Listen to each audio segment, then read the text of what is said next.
Bonjour à tous, bienvenue dans ce nouveau numéro de 7 à la une. Vous le savez désormais, votre hebdo préféré est à retrouver tous les mardis dans plus de 700 points de dépôt de la Vienne et aussi sur le 7.info et les réseaux sociaux. Vous ne l'avez pas encore lu, pas de souci, on vous le présente et on se retrouve juste après avec notre invité de la semaine, Philippe Lachaume, coprésident du Poitiers Basket 86, à quelques heures d'une grande première à l'Arena Futuroscope pour son club.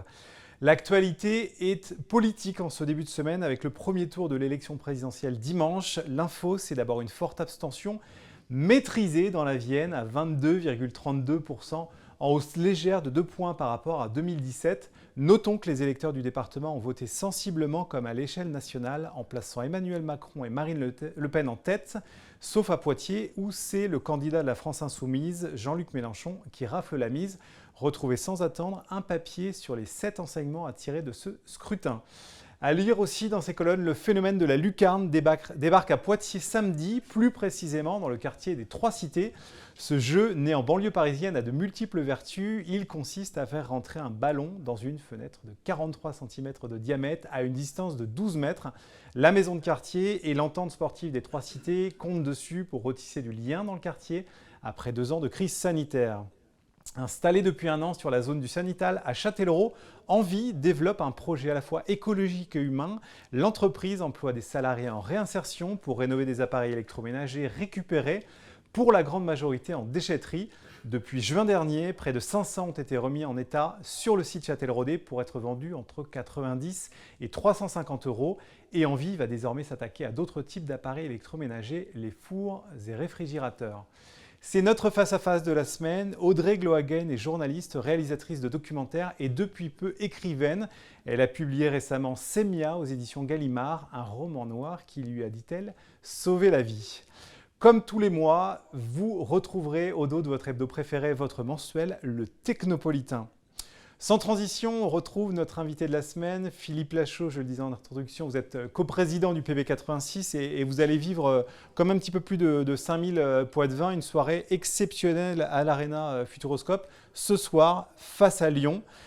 Poitiers donc reçoit cette équipe des Lyonceaux pour le compte de la 8e journée de la deuxième phase, la 9e journée pardon, de la deuxième phase. Quel sentiment domine à quelques heures de ce rendez-vous qui est quand même historique?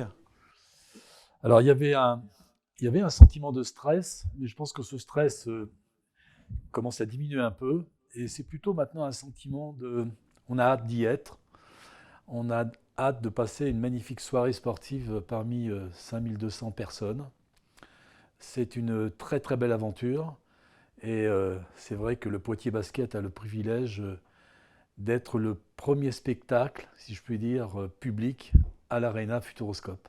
Précisément, comment un club de National 1, qui il y a encore un mois et demi ne savait pas s'il jouerait à l'Arena, arrive à attirer 5100, 5200 spectateurs et même presque à faire des déçus tellement la demande était forte.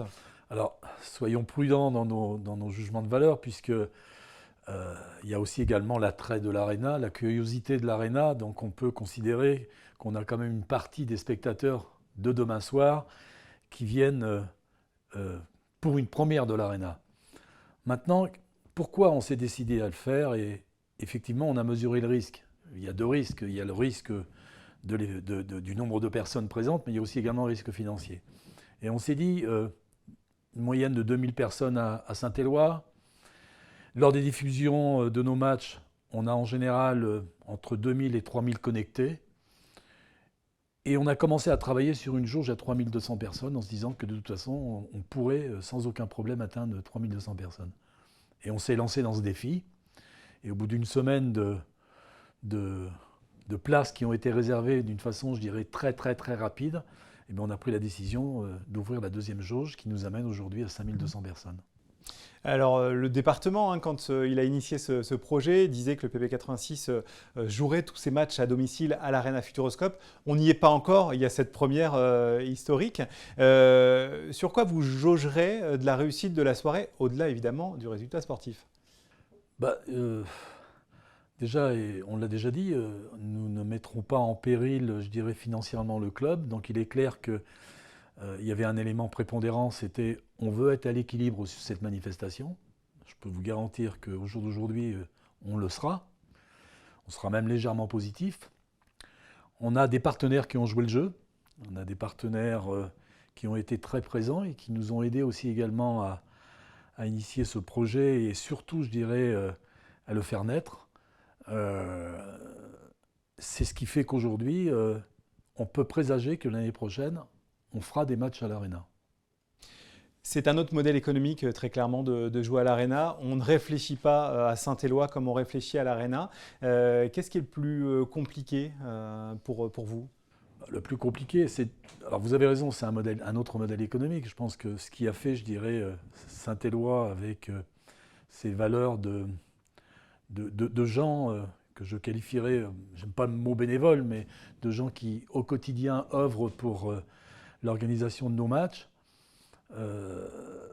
Demain, à l'Arena, la fonction et la mission qu'auront certains de nos bénévoles sera de toute façon différente, puisque, j'en veux pour preuve, la buvette est prise en charge par les organisateurs de l'Arena, la restauration également, donc ce qui veut dire aussi également que nos bénévoles qui œuvraient dans ce sens-là ne le feront plus.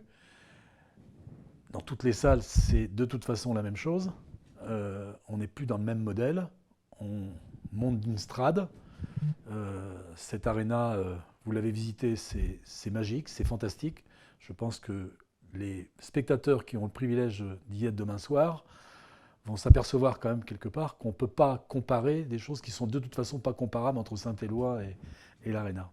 Est-ce que ça rend une remontée du PB86 en Pro B de fait plus urgente d'une certaine manière? Est-ce que finalement cet enjeu de l'Arena fait qu'il faut accélérer sur le sportif et une quasi-obligation de gagner ces playoffs? Il n'y a que le sportif qui nous guidera et qui nous fera monter. Je veux dire, l'Arena est une des composantes, soit, mais ce n'est pas l'Arena qui nous fera monter. Je pense que c'est le sportif avant tout qui fera en sorte que nous puissions atteindre, je dirais, dans un premier temps la Pro B. Et bien évidemment, en Pro B, on peut s'assurer qu'on fera certainement un peu plus de matchs à l'Arena qu'en National. Vous disiez tout à l'heure à l'Arena la saison prochaine, en National 1 ou en Pro B? En National 1 ou en Pro B. Preuve en est, puisque là, on va drainer 5200 personnes. Je pense très sincèrement qu'on saura dire, après cette manifestation, où est notre point d'équilibre. Et c'est notre point d'équilibre qui déterminera le nombre de personnes qu'on devra avoir à l'Arena l'année prochaine en moyenne. Bon, eh bien, écoutez, c'est une promesse. On est au surlendemain d'une élection, donc on garde la vidéo précieusement. Merci en tout cas Philippe Chaume d'avoir répondu à nos questions. Vous vivrez ce match exceptionnel sur nos réseaux sociaux. Quant à nous, on se retrouve mardi prochain pour un nouveau numéro de 7 à la 1 où on parlera évidemment un peu de basket. En attendant, n'oubliez pas de multiplier les sources d'informations en commençant par le 7, bien sûr. Bonne lecture et très bonne journée.